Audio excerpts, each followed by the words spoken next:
Genetic engineering? I'm going to ask you that question. And I'm going to separate the response into two areas that you may have heard about before. There is a process and there is a product. And the process involves typically the transfer of a very, very few number of genes, typically from something highly unrelated to the recipient. And it's accomplished by a procedure that has been designated as so-called gene cut and splice. So think of a scissors, we cut genes out of one organism, and then using recombining or recombinant DNA technology, we bring them back together in something else. So we produce this novel, unique entity that has never existed before on the planet in natural processes. And we use unnatural, asexual procedures in producing it.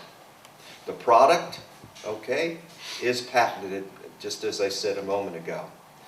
And I would say it's fair to say that many scientists, clearly not all and probably not a majority, but many scientists simply don't know how these genetically engineered entities will fit into the planet's scheme of things. And that's where I come down as an environmental scientist.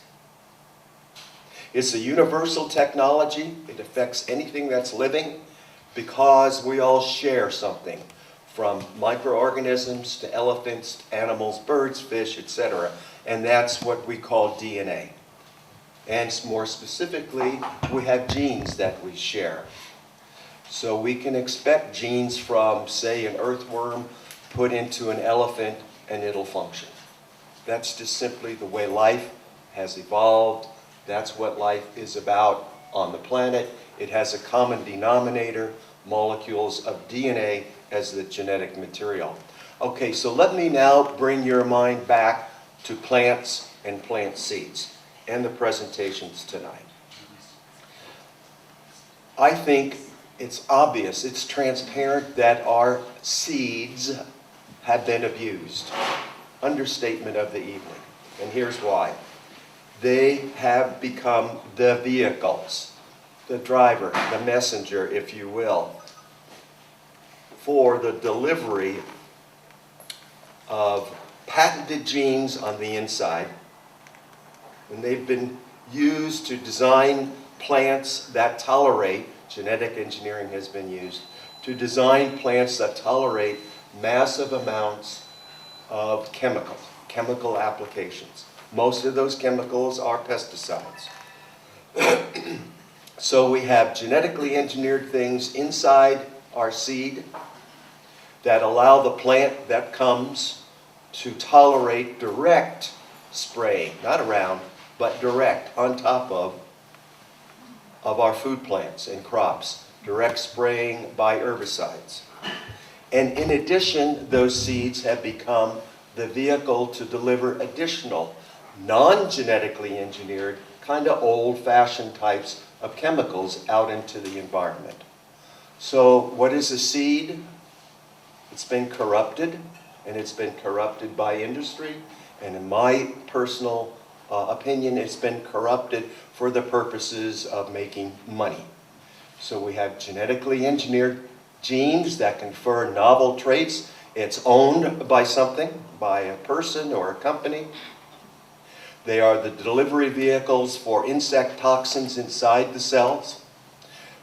The baby plants and the maturing plants that we all eat now tolerate the direct spray with other chemicals, as I've said, and by another patented process, these seeds are also the carriers of additional chemicals, non-genetically engineered chemicals that are killing off not only insect pests, but innocent things that are out in the environment. And here's some genetically engineered corn seeds. You may have seen something like this.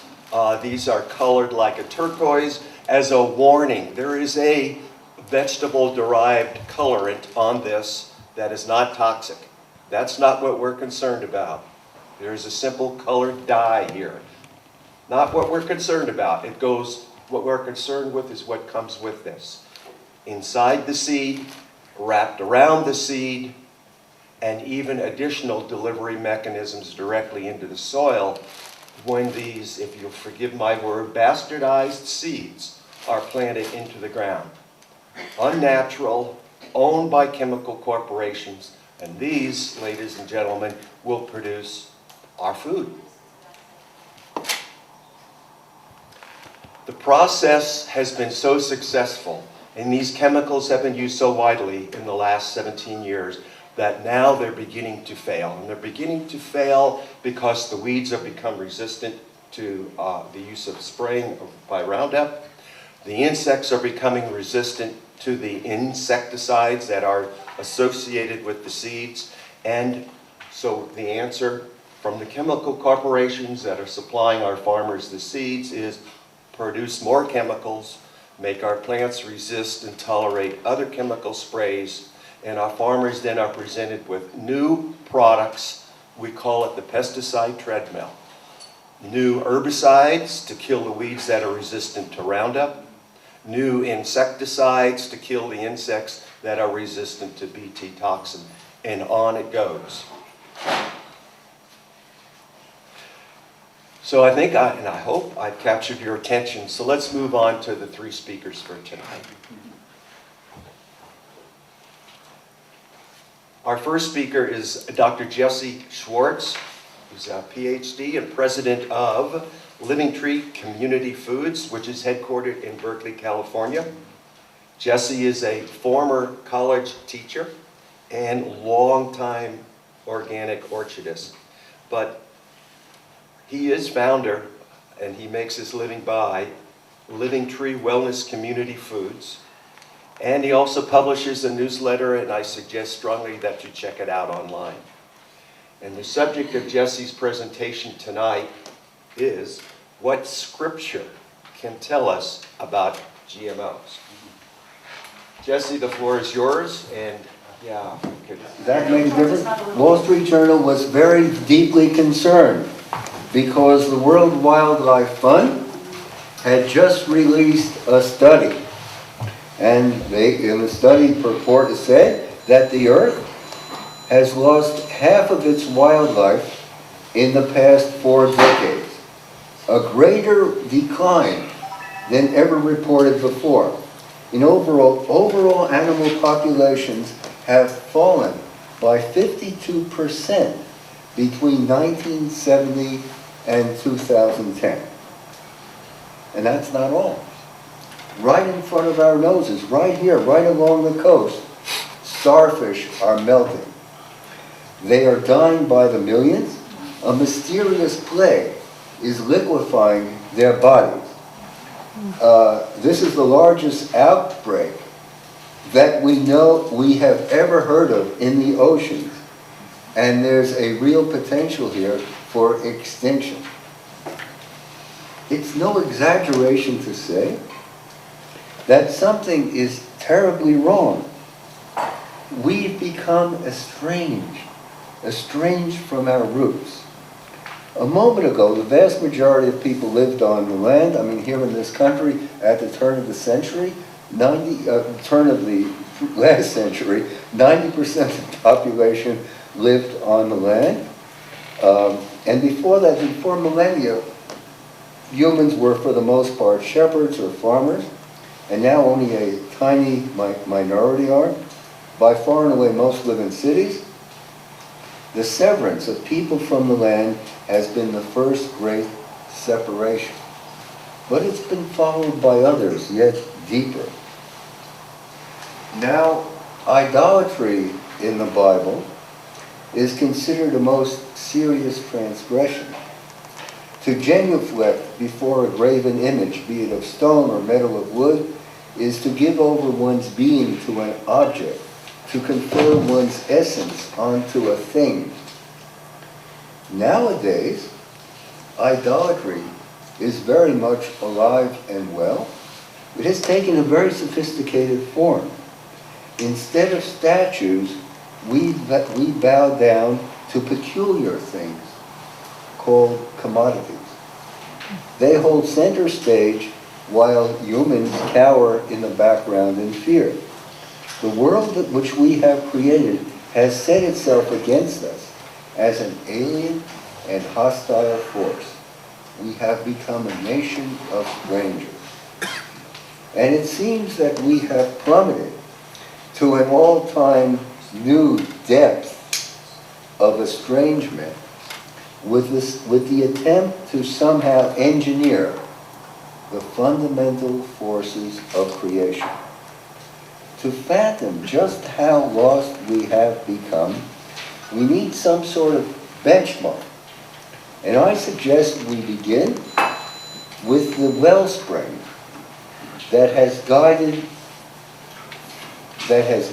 inspired, and consoled for millennia. I refer to Scripture. Now, Rabbi Moshe ben Nachman was a profound and most discerning scholar. He lived in the 13th century in Spain. Biblical scholars refer to him by the acronym the Ramban. He pondered deeply the account of creation in the book of Genesis. And he was impressed by how much significance Scripture gives to reproduction and differentiation into species.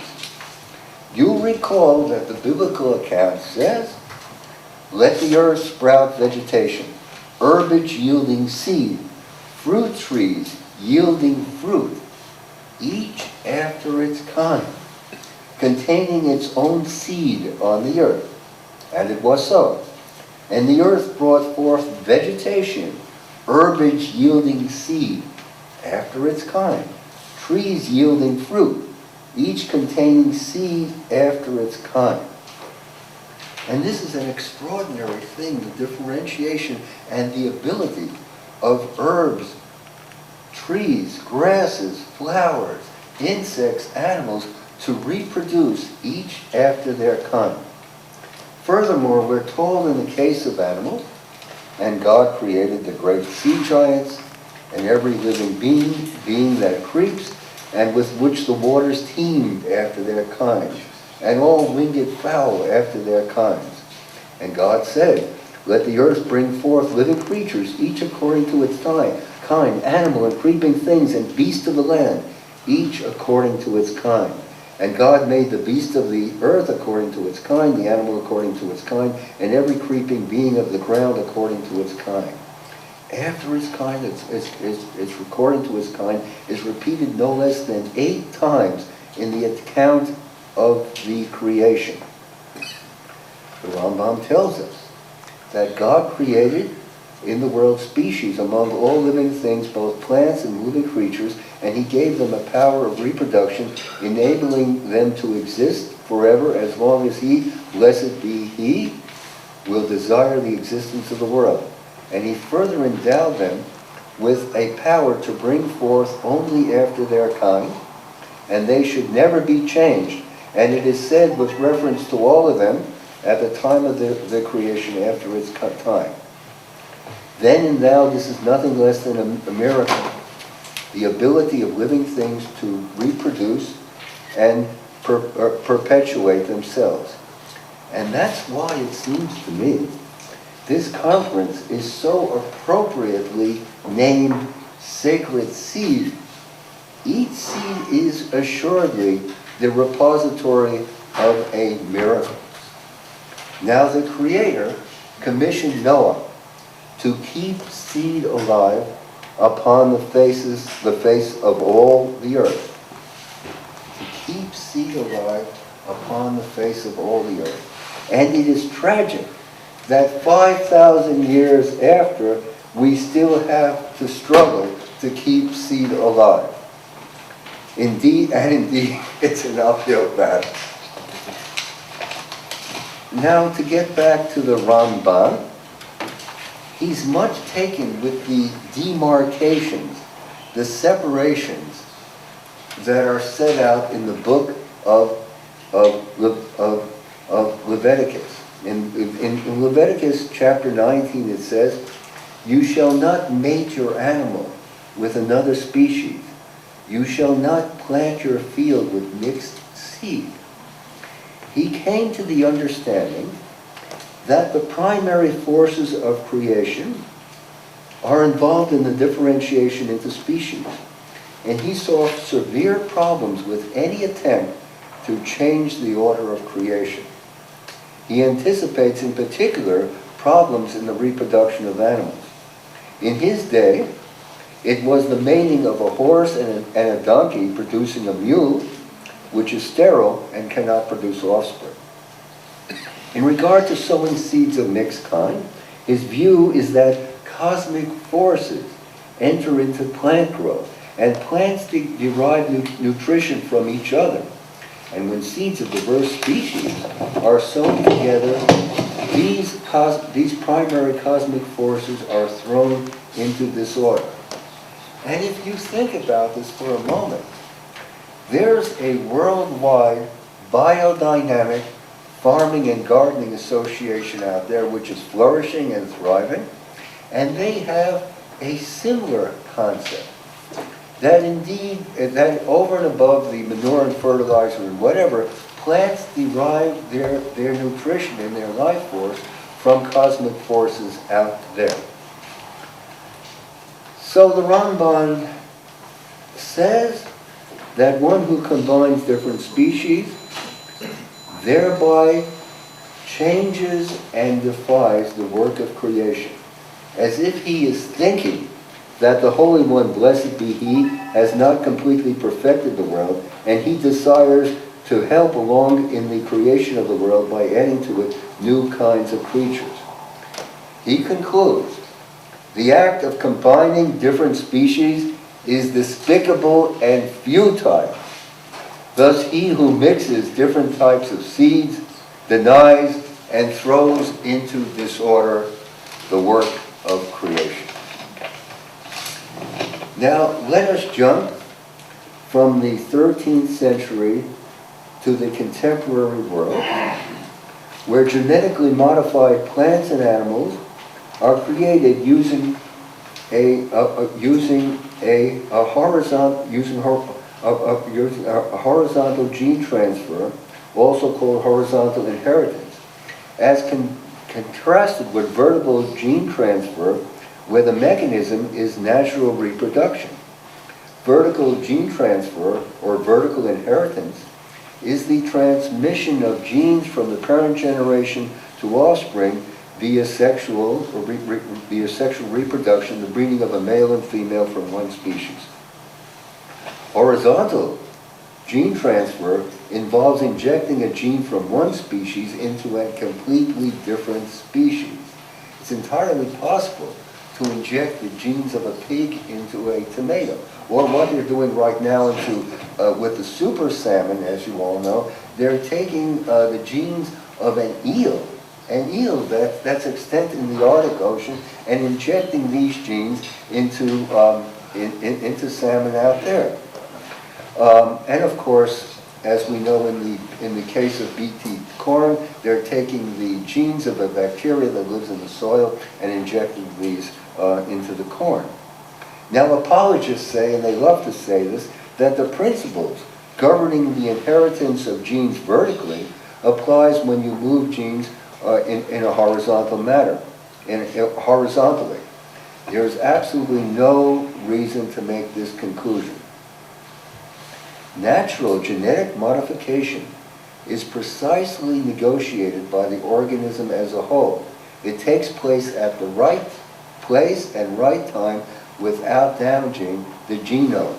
It is appropriate to the organism as a whole in relation to its environment.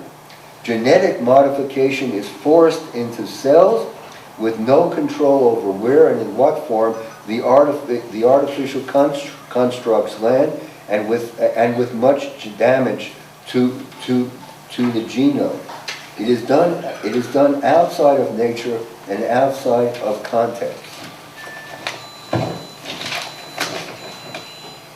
Now, let me conclude by saying that in Leviticus chapter 19, it says, "And thou shalt love thy neighbor as thyself." We are all responsible for one another. And this most assuredly includes your neighbor's health and your neighbor's well-being. The shocking truth is that genetically modified organisms cause organ damage, reproductive failure, digestive dysfunction, impaired immunity, cancer, and many other conditions. And even more unnerving is the fact that even though both Monsanto and the EPA claim that modified DNA is destroyed in the digestive system, the truth is there have been quite a few studies that have now shown that modified DNA, ingested DNA, can survive the digestive tract and pass through the intestinal wall to enter the bloodstream. Then, of course, there are, as Ray so rightly pointed out, the weeds, the weeds and the insects that are the targets of genetically modified organisms. They are developing more and more resistance, and therefore more and more powerful pesticides are being used to cope with this situation. And this is very, very sad indeed.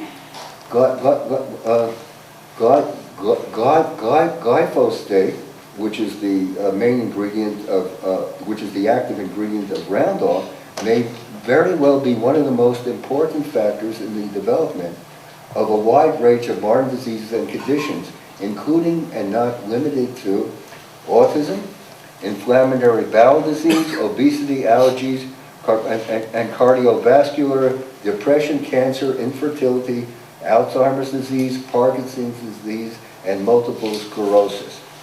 Over 1 billion pounds of glyphosate is doused on the earth every single year. In the words of the Ramban echoed down, the act of combining different species is despicable and futile. If we heed the scriptural imperative to love thy neighbor as thyself, it is incumbent upon us. It is incumbent upon us to do everything we can to ban GMOs. A formidable challenge, but then as a mighty thinker once said, mankind never sets itself a problem it cannot solve. It's up to us. This is plainly set out in Deuteronomy chapter 30. I have placed life and death before you, blessing and curse. You shall choose life, so that you will live, you and your offspring. That's it. Thank you so much, Jesse. That's a wonderful way, an insightful way to get this evening started. Wow, heavy stuff. Our next speaker is a local person, Dr. Rod Birney. He lives and works among us on a 23-acre, what he calls a biodynamic farm located near Talent. Look him up online.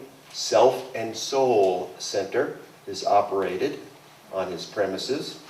But in his other life, Dr. Birney is a psychiatrist, an interfaith minister, and a Sufi sheikh.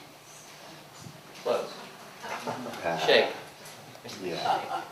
Well, when you're from the east side of New York, sometimes we do things a little differently.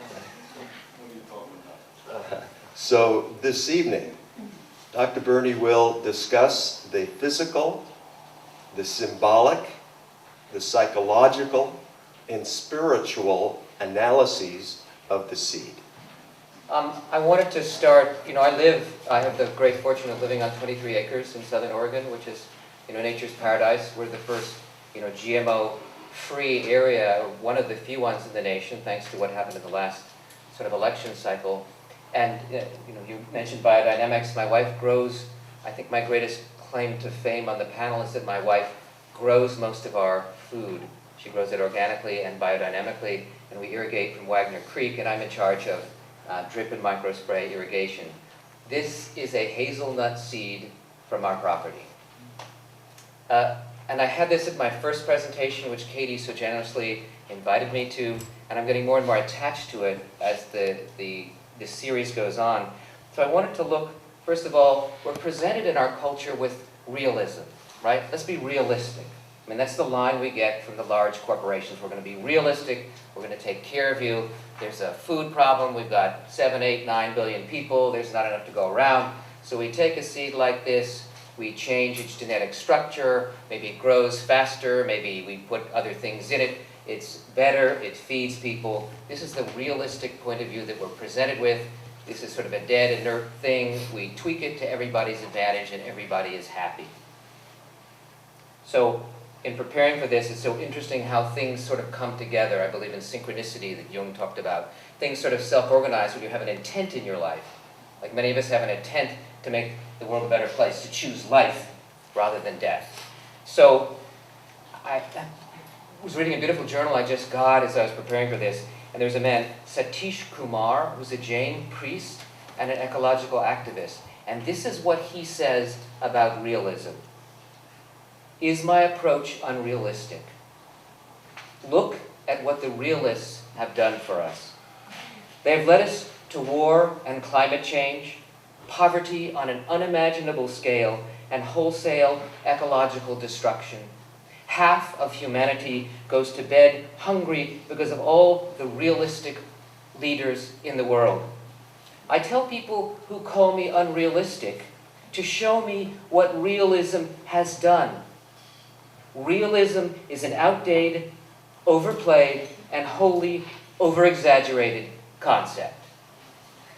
So that's my first thing. I kind of wanted to look at realism a little bit before we even sort of approach some of what people have said is, what is a seed? So I, as a psychiatrist, as a depth psychologist, I want to begin to explore what is realism?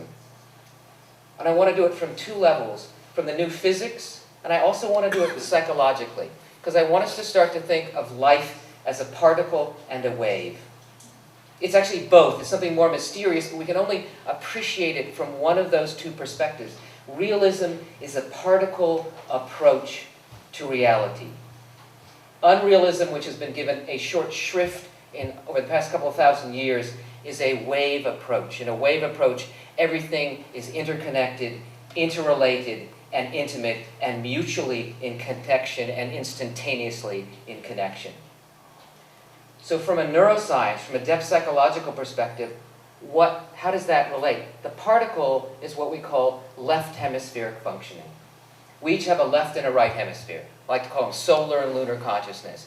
The left hemisphere of us thinks in a particle manner. I analyze things. I take things out of their natural context. I don't look at things in the living, real environment. Relationship goes to a shadowy background. And I'm going to take things one at a time, and I'm going to look at them in this analytic way. I'm going to take the seed in the laboratory out of its natural setting, out of the whole of Gaia, out of the whole biodynamic, interrelated world, and I'm going to tweak it and change it. I'm not really going to think about those other things. I'm just going to make these changes. That's the way the left hemisphere thinks. We analyze, we reduce. And that's what has made most of our culture, for better and worse, possible over the last 10,000 years. We also have a right hemisphere, which has been brutally repressed, ignored in our educational systems. And this is the wave function in our brain. The right hemisphere thinks primarily in terms of relationship, in terms of interrelatedness, in terms of the whole system, a living, organic whole. And for those of you who want to explore that a little further, there's a beautiful TED Talk by a woman called My Stroke of Insight. She's a neuroscientist. She wakes up every morning. The world is connected. It's whole. There's deep meaning. She says, gosh, I'm having a mystical experience. And then she realizes she's having a massive left hemispheric stroke. And she's experiencing life from this wave nature, from this unrealistic, from this lunar consciousness. So what I see is we're really in a crisis of consciousness, and the genetic manipulation is a primary way that that's being put in the foreground of consciousness on our small world, on our small tiny portion of this one galaxy in this massive cosmos. So I want to go back then to what is a seed, because when I first contemplated this, I always look up things in a dictionary to try to find, what is it, because I overlook certain things. A seed in the dictionary is defined as a fertilized, mature ovule of a flowering plant containing a rudimentary plant or embryo. Now this looks dead, inert, and lifeless. This is not kicking and screaming in the womb or just born, but this, my friends, is an embryo. And this is what Ray pointed to earlier. What if Monsanto or Syngenta,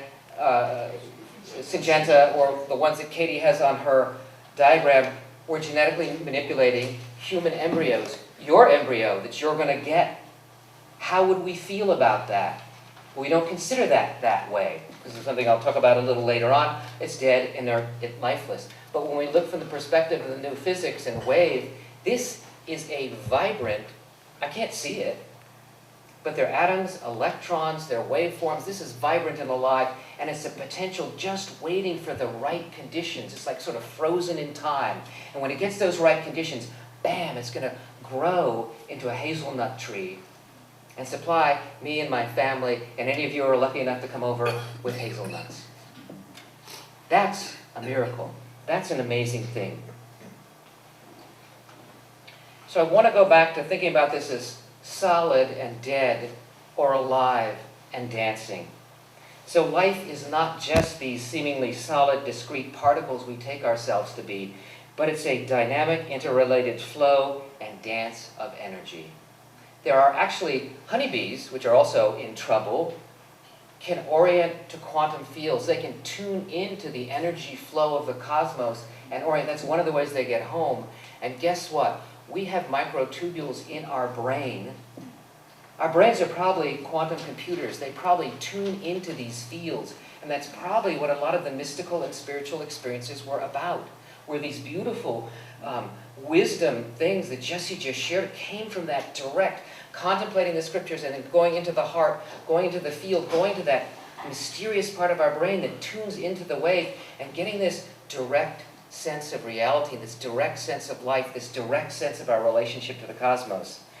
The astronaut Edward Mitchell's returning from the moon, and he has a mystical or enlightenment experience in outer space. He describes an opening of his inner heart and realizes his interconnection and unity with the sun, the moon, the stars, the earth, perceiving himself and them as a seething coherence of energy. And I so wish my hazelnut seed had been up with him, because he would have perceived this. And we can all perceive that. It's just life has gotten so dense and gross and thick and agitated that we don't take the time to settle and quiet and tune in and experience this as a vibrant dance of particles and an embryo that's in a quiet state waiting to emerge, to feed us without any other intervention.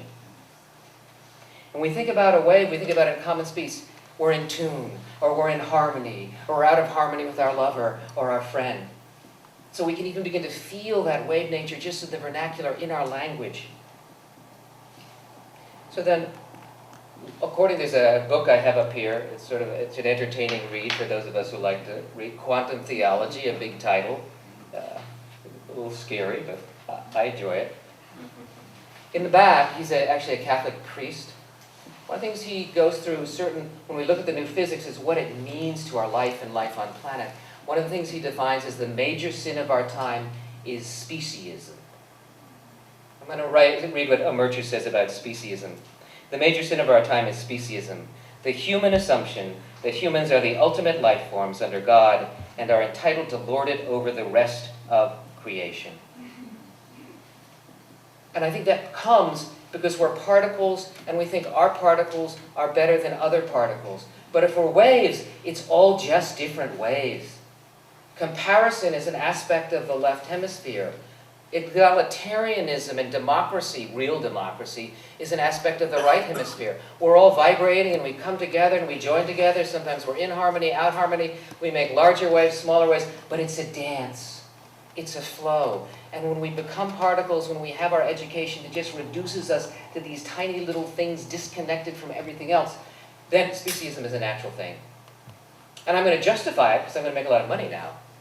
I don't care that it may end all life on the planet. Interesting that. I'm not thinking about the whole. I'm not thinking about the future. Time has been particularized. I don't think that way. I'm isolated. So speciesism is what we're up against.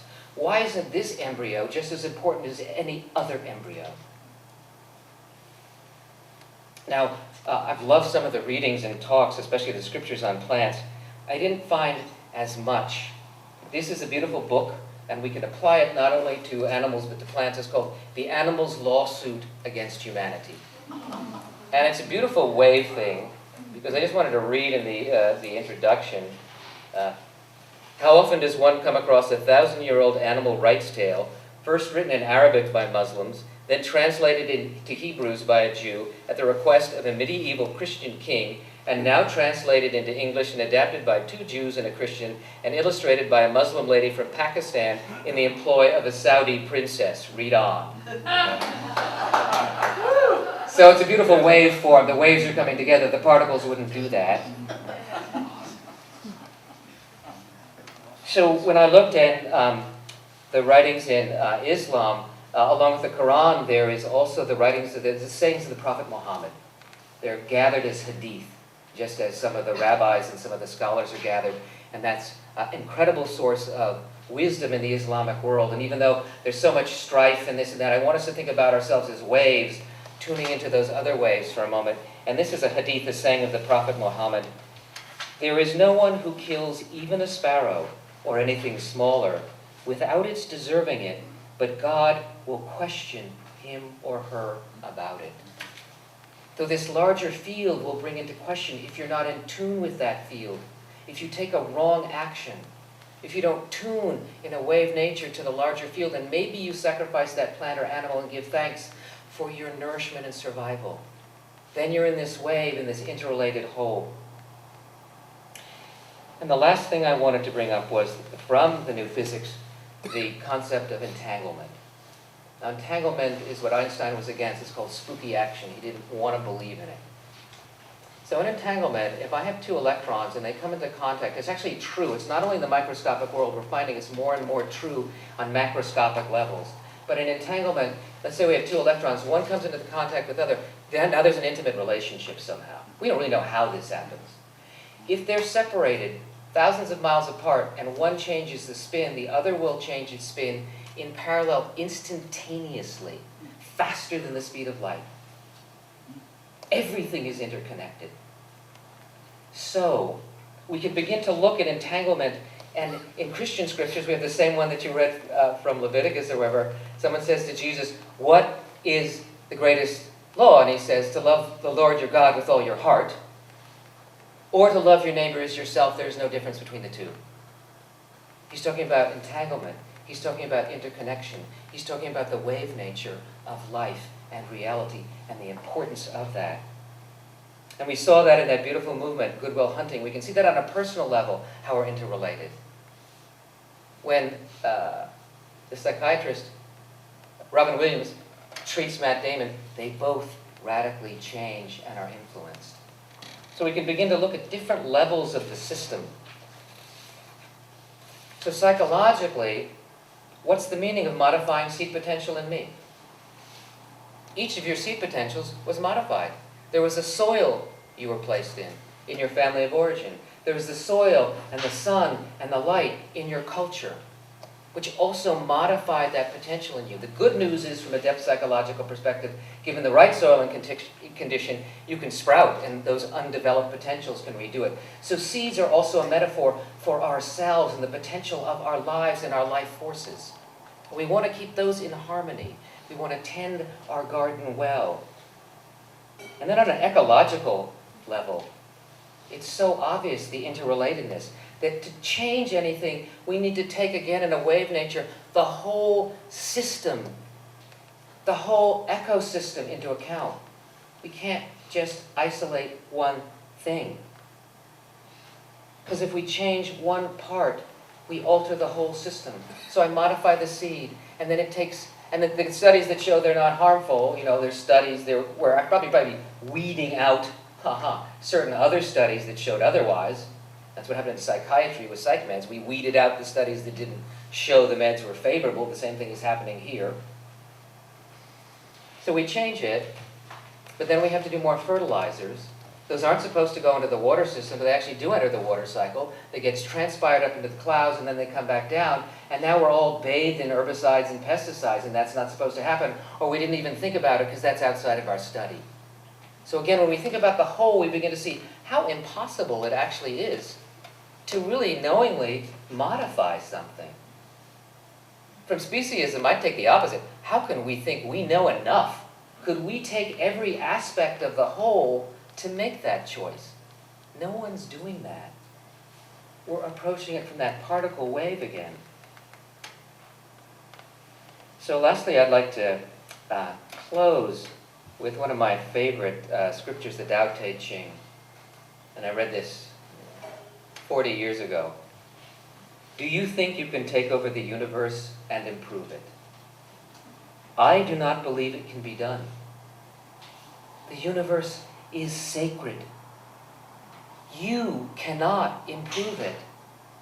If you try to change it, you will ruin it. If you try to hold it, you will lose it. So I thank you for all coming together. I thank Katie and the Chamber of Commerce for bringing us together, because we're all entangled now. We're all in relationship and have affected and will affect each other. And the other fascinating thing was this afternoon, my last two clients of the day they were talking about the new physics and their mystical experiences.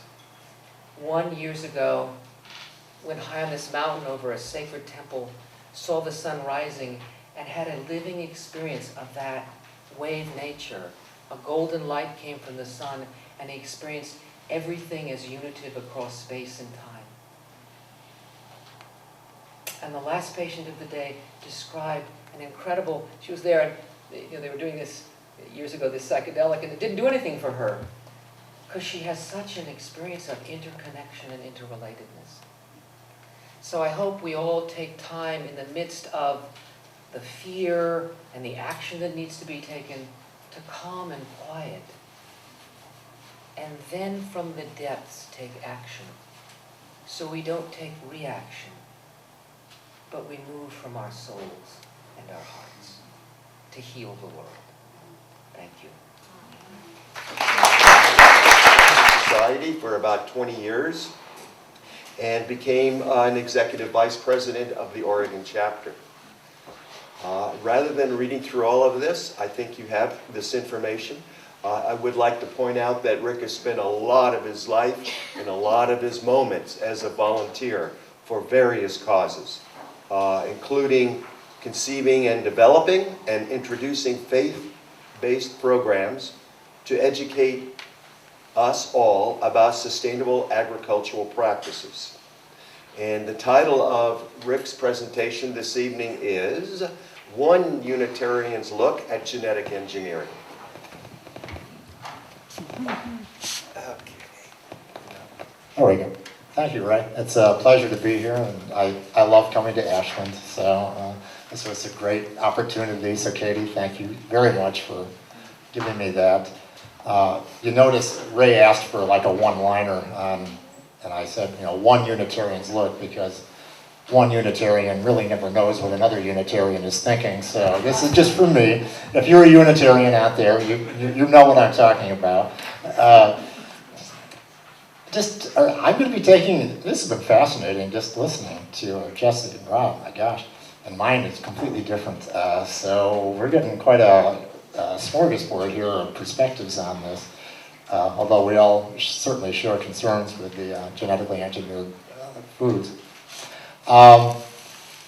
If anybody, just a real quick introduction on Unitarians. We're different in that we don't have a specific creed or doctrine that everybody has to tie into. We are, some people believe in God, some people are atheists, some people are somewhere in the middle. All very different, but we all share one thing, and it's called the 7 principles. And these are just more like guidelines or goals, what we try to live up to and adhere to. So I'm not going to read them all to you, but I'll just give you a couple. Like the first one is the inherent worth and dignity of every person. Another is justice, equity, and compassion in human relations. So these are the kind of things that kind of tie us all together, and we just come at, it's a search for truth in a lot of different directions. One is the environmental one, that's respect for the interdependent web of existence of which we're all a part, and that's been alluded to already. We're all in this together. Everything is interconnected, and we've talked quite a bit about the environmental problems. I'm not going to dwell on that. I'm going to take a very different approach tonight and concentrate on one principle out of the 7, and here it is. Like most Unitarians, I have not memorized the 7 principles, so I have them right here in front of me. A free and responsible search for truth and meaning. I've been working on this field for about 10 years. I work for Physicians for Social Responsibility as the director of the Campaign for Safe Food program. I'm not a doctor or a scientist. I just work with all of them throughout most of my life. And this is what struck me, is how, what I used to think of science as these kind of on a pedestal, scientists, unbiased. This free and responsible search for truth and meaning. And what I found in the ways of GMOs was very, very different. So I just want to talk about that and talk about scientists. I'm not going to get any deep scientists because I'm not one, or science, I'm not a scientist, and that's Ray's job, so he can, as an EPA scientist. But here's what I found. And you're in Jackson County, and you are way beyond what most people in the country, in terms of knowledge, I think, of genetically engineered foods, just because of what you've been through and what you've accomplished here, which is nationwide. People know Jackson County, Oregon. You're that good. So congratulations. So you may already know this, but just not. Let's just run through this real quick. We got this. Oh, there's a consensus that GMOs are safe. Well, and the FDA says so. Well, here's what we know. If you look underneath that soundbite, the FDA doesn't do any safety testing. The FDA doesn't require any independent testing. The only safety testing is done by the very same corporations that are producing the genetically engineered foods.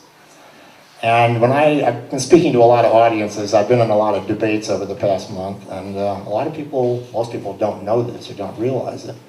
And I tell them this quote, which is right from the FDA. Quote, ultimately, it is the food producer who is responsible for assuring safety. In other words, the United States regulatory system is set up so that Monsanto and Syngenta and Dow Chemical are ultimately responsible for our food safety.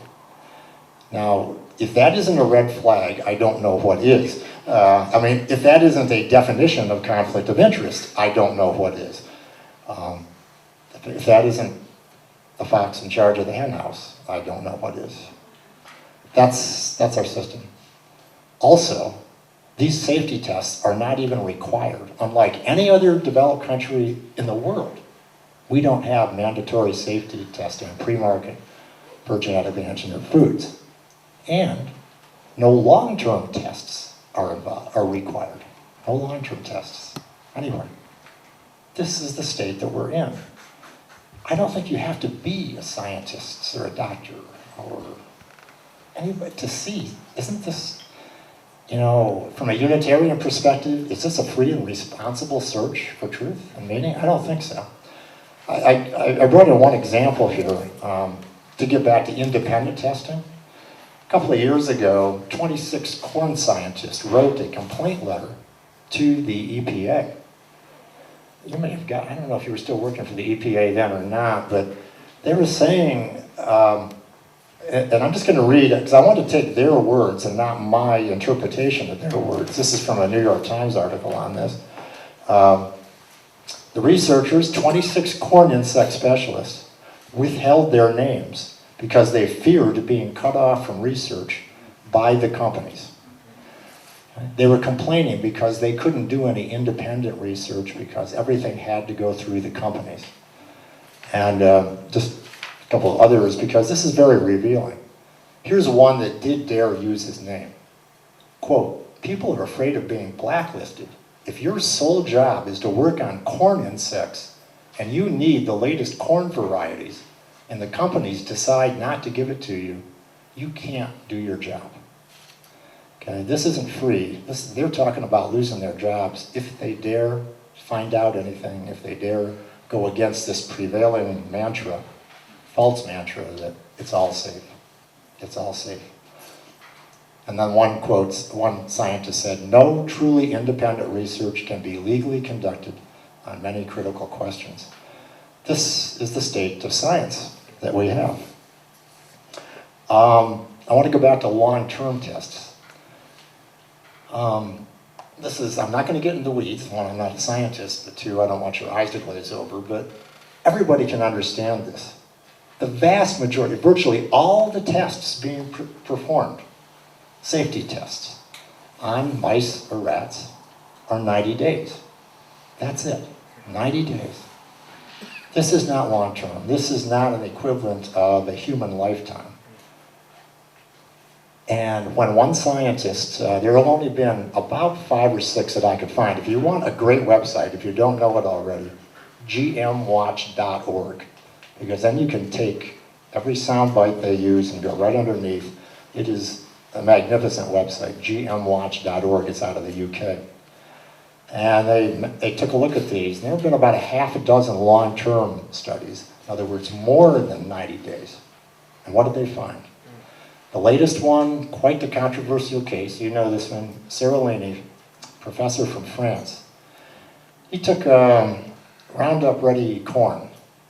And he saw what Monsanto had produced in their 90 days. So Monsanto said it was fine, so that's safe. He looked at the raw data. He says, I'm not so sure. I want to take it out to 2 years, more the equivalent of a human lifespan. And what did he find?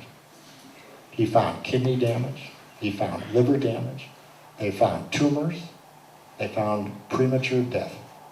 That's what they found. And he found this not only with the corn itself, but he also found it just with Roundup and with both of them together. And this was not the only long-term study. Like I said, there haven't been that many, but this is not the only one that was finding all these problems. Now you would think that, isn't this, it may not be fire, but it sure looks like smoke to me. Doesn't this need to be repeated like that? And instead, just like so many scientists, the ones that have had the courage to speak out, Ray is one of them, they will get attacked. Attacked. And way beyond the measure of normal scientific discourse and civil, disagreements. And this has been going back and forth. The paper that produced it retracted it. It was printed in another paper. But I can tell you this, the European Union thought enough of this that they said, we're going to try to repeat this. We're going to devote 3 million euros to do it. So maybe, just maybe, we can build on this. But this is the kind of thing that goes on. Just a few words, because I want to get to the questions too, and that's fun. Another hat that I wear is I'm on the steering committee of Measure 92 to label GMOs. And it's funny because Jesse was quoting from the Wall Street Journal. So I was reading in our, we get these media clips. So I was reading this today and I thought, here's this editorial from the Wall Street Journal. And I thought, oh, this is going to be good. And it was. So I got a quote from the Wall Street Journal here, editorial. And those of you working on Measure 92, I hope you all are. If you're not, I hope you do in the few days left. Quote, the labeling initiative would require farmers who sell crops in Oregon to implement entirely new inventory procedures with cost inefficiencies rippling across the supply chain to manufacturers and retailers. All these extra costs for farmers. You may have seen the woman wheat farmer on TV saying, this is about the worst thing I've ever seen. Millions of dollars of cost to farmers. And I've talked to a lot of people. I said, my God, what are you doing to farmers? Yeah, I want to know what's in my food, but I don't want to hurt farmers. Okay, just in case you were wondering. 220 agricultural products in Oregon. 4 of them out of the 220 are genetically engineered. The vast majority of farmers have nothing to do with genetic engineering, wouldn't be affected by Measure 92 at all. And for those few that do grow genetically engineered crops, if they're sending to a processor, and we're just talking 2 products basically, sugar beets and alfalfa, they're sending to a processor, what do they have to do? They have to tell that processor, our crops are genetically engineered. As if they don't already know, but they just have to tell them. This costs nothing. If they're selling directly to a retailer, a grocery store, there are only 2 products basically here, some sweet corn and some summer squash. All they have to do is put on their containers, whether it's a crate or a bag or whatever, genetically engineered. That's it. There are no more costs. That's it. And then millions of dollars. And by the way, the lady wheat farmer on the television commercial, there is no wheat that has been approved for commercial sale that's genetically engineered. There are no genetically engineered wheat farmers because genetically engineered wheat doesn't even exist. This is the kind of thing they're doing. This is the kind of false information. This is about as far away from, quote, a free and responsible search for truth and meaning as you can get. I want to finish by saying, this is kind of about seeds, and I want to think of truth in terms of seeds too, because truth can take a battering. Obviously it has in all the science and all the scientific research and lack thereof when it comes to GMOs. And it really takes a battering in a political campaign. I mean, we've all seen that if you've been seeing the TV commercials and hearing the radio ads and getting the direct mail. It almost seems like there's a concrete laid down over the ground to try to suppress the truth from coming out. And if you're an activist, and I think a lot of you are, you know, this is pretty tough sometimes. It can get a little discouraging. You think, my God, we're trying to do what we think is good, and all these companies, millions and millions and millions of dollars poured in against this. But you know what? Every sidewalk, every concrete sidewalk I've seen has cracks. And up through those cracks can grow grass. And that grass is coming from the seed. And I look at this like, these are the seeds of truth. And I don't care how much concrete they lay down. It's going to crack. And every one of us can be a blade of grass pushing up through it and turning that concrete into dust. And that's what we're all about. And as you've already taken a giant step forward in Jackson County. Okay? Measure 92 would be a major, major second step. This is also being watched around the country. So I can just speak from both my Unitarian hat and my Measure 92 hat. We got about 1 week left. Anything you can do to make this happen, to help us get the truth, to just allow people to know what's in their food. We have that right. Please do it. And thank you for coming tonight. Appreciate it.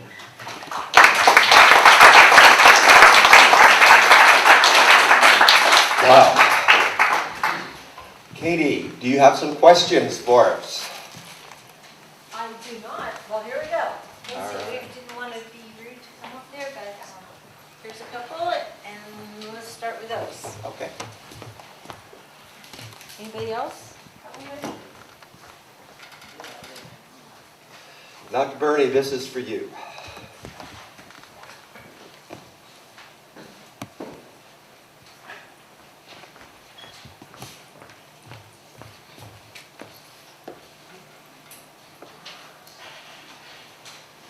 Okay. In relation to your quote from the Testament.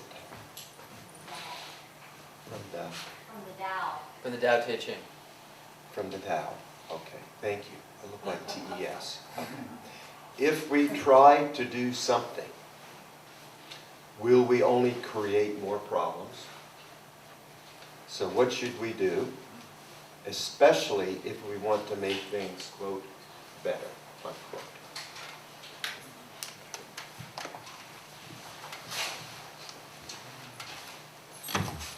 One of my favorite shows growing up was Kung Fu.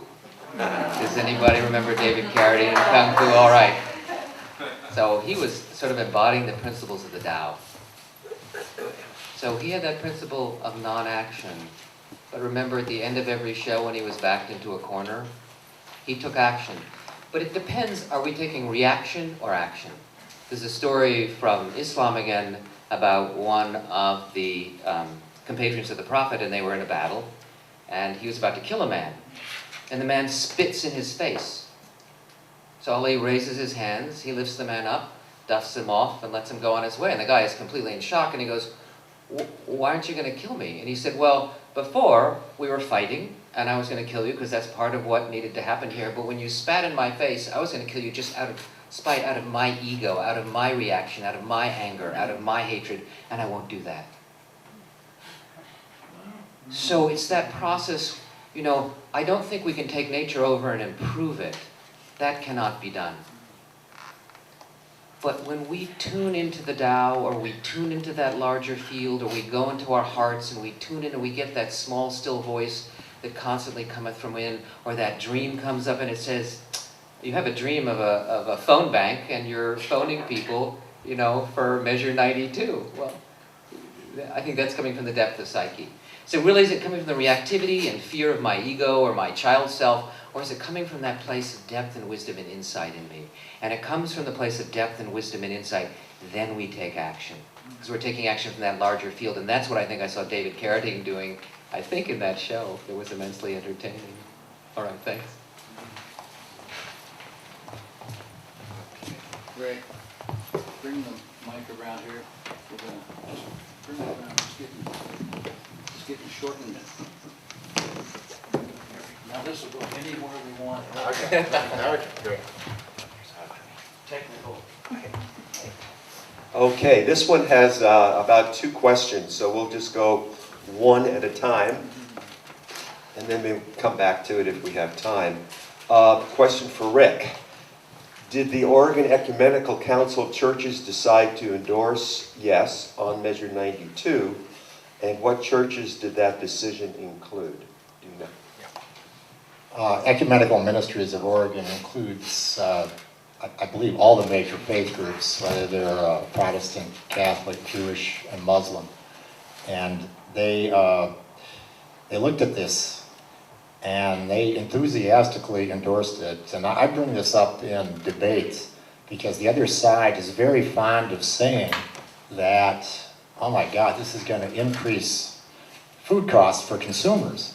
And then the angle they'll use is, look what you're doing to poor people, you know, who cannot afford to pay more for their, you know, how could you be so cruel as to do this? My response is, you know what, every one of these major religions has as a basic tenet that they take care of poor and low income and disadvantaged people. Do you think for 1 minute that they would endorse Measure 92 if they really felt that this is going to increase food prices? No, of course not. There wasn't a single religious organization that came out against Measure 92. None. So. To anyone on the panel, in the midst of so many untruths being spread, how do you stay grounded and on purpose, or on target? I'll start with Jesse and then bring back. Good idea. In our community of Living Tree Community Foods, we have 3 basic principles that we follow.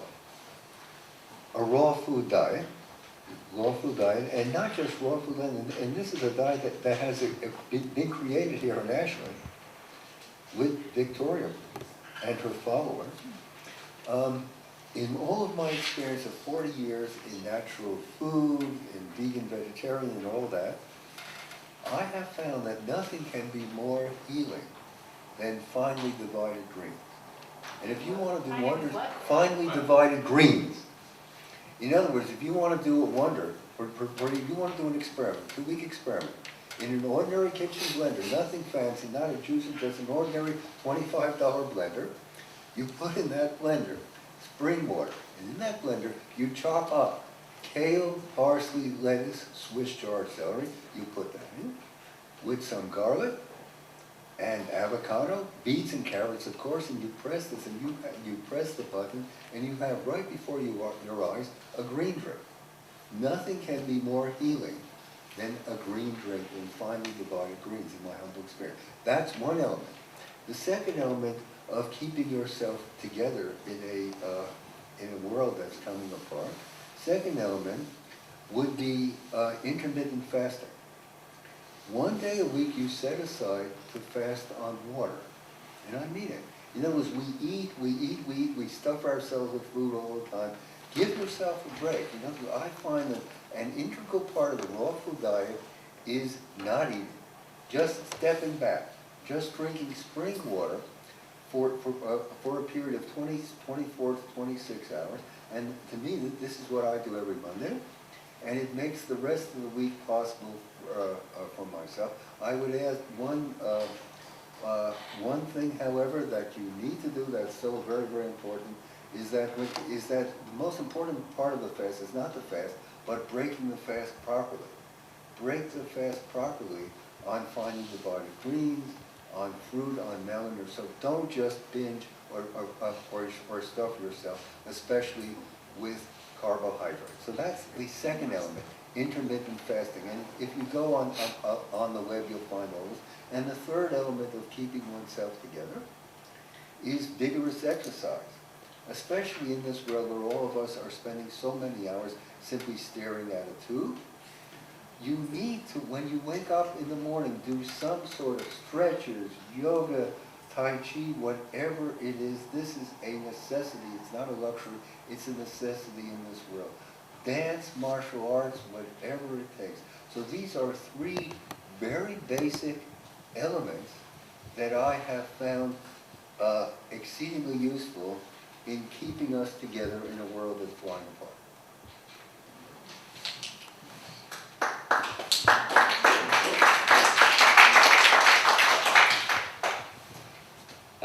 So for me, I'm a contemplative.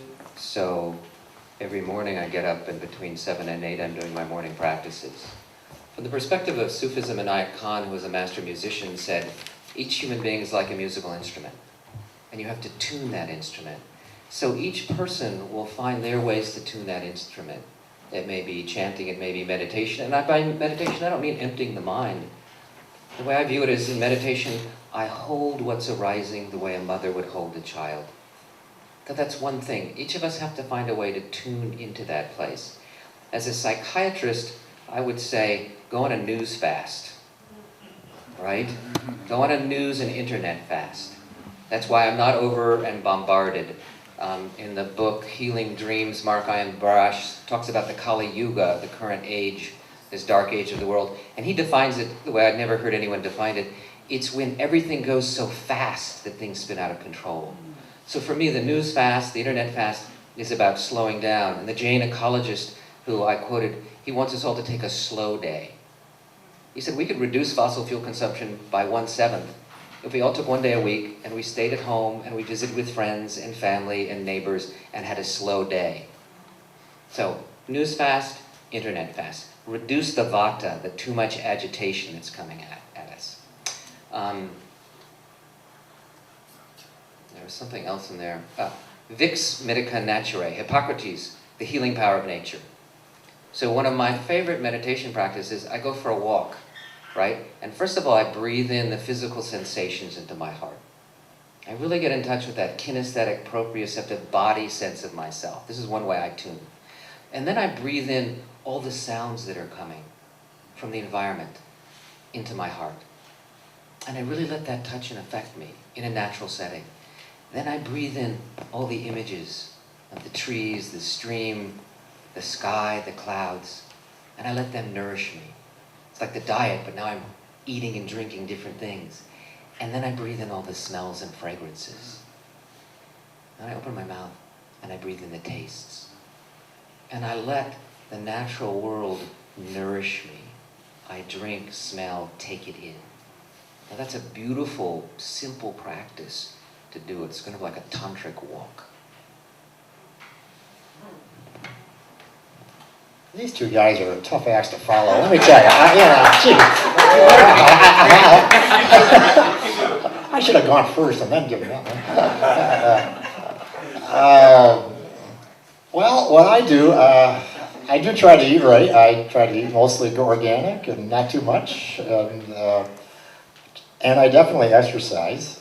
I bike and I run, and about a year ago I started swimming Saturday mornings, so I do that, and I walk my dog every day. Those help a lot. I got to say my wife is the one that keeps me grounded as much as anybody. She does that. And it's tough. Boy, if you're an activist in a political campaign, it's not a normal life. It just isn't. I mean, you are, and especially if you're involved in debates, it's very competitive. And so I just do the best I can and try to, no matter what, I try to watch the Ducks play football, okay? It's not exactly high level, but I'm a Ducks fan, and I'm going to try to watch them play football. So this is one release that I have. It's sometimes one of the few. For all you Beaver fans, I'm sorry, but it's just one of those things. But I think as an activist, though, in terms of a mental attitude, because you're gonna win some, you're gonna lose some, and that's just the way it goes. And I take the attitude is all I can do is all I can do. I just do everything I possibly can, and then the results will be what they are, and then you go on from there. Sometimes you win, sometimes you lose. But that's kind of how I stay grounded and how I kind of keep going. I've never done anything like this in my entire life. I remember running for some office in high school, and of course I didn't win. So that's as close as I've been to politics that I know of, that I can remember for the next, whatever it is, 50 some odd years. So I learned a lot from listening to these three guys answer this question. Yeah, my wife and I have a little ritual. We try to get to the gym 3 days a week. And recently I've been away, and I came back home having gained, it felt like 10 pounds, and mad at the dog, which we don't have, and started to have to get back to the gym in a hurry. But hey, there's been some things that have come up that are hard for me to handle, things that I've never experienced in my life, and they've all been alluded to. And I'll quickly try to share one thing. I've been criticized for this ad with these corn seeds, because I was lying about the color on them. And I failed to recognize the significance of that. until the answer to a question was something to the effect, oh, that's just a vegetable dye, and there's nothing in there that's dangerous. There's nothing to affect the health of anything. It's just a vegetable dye. And that old scientist that you've heard from is not telling you the truth. You know, I've been a teacher all of my life, and you are my students at this stage of my life. And I'm going to lie to you? I don't understand that type of feeling or mentality. So there's a lot of things, and one more thing. Some of you may know that finally there's been some testing done for GMO ingredients in baby food. And I was involved only in the extent of trying to find certified laboratory to do it, the testing. And I had to go 5 laboratories in 2 countries and talk to some scientists in Europe before we finally were able to find a certified laboratory to carry out some fundamental DNA tests on baby food. Go figure on that. Even industry is intimidated by the other industry. And so, learning experience, go to the gym, try to get some rest, and that doesn't work. Okay. I don't know which one of you fellows would like to answer this. At what point does labeling become nationwide as opposed to state by state? And how is this an economic issue for the food industry?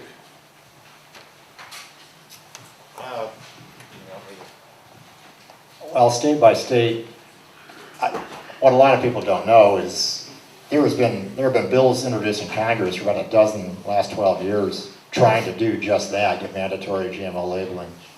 The very same corporations, the food corporations, the Pepsis and the Cokes and the General Mills and Monsanto's and all them, that have come out with a soundbite like, oh, this shouldn't be done state by state. They are the same ones that have stopped it at the federal level by working with friendly legislators in Congress.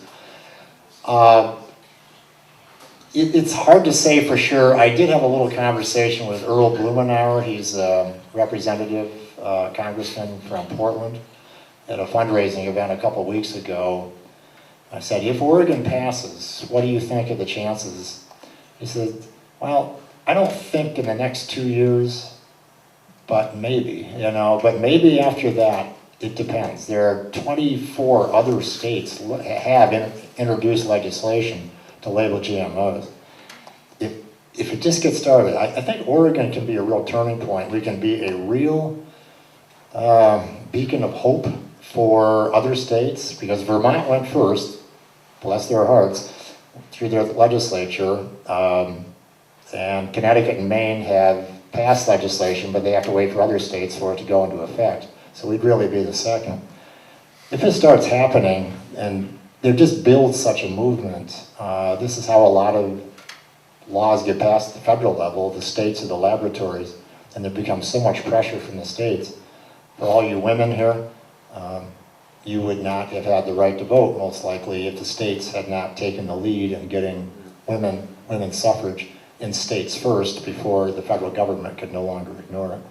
So that's how I see that. Was that?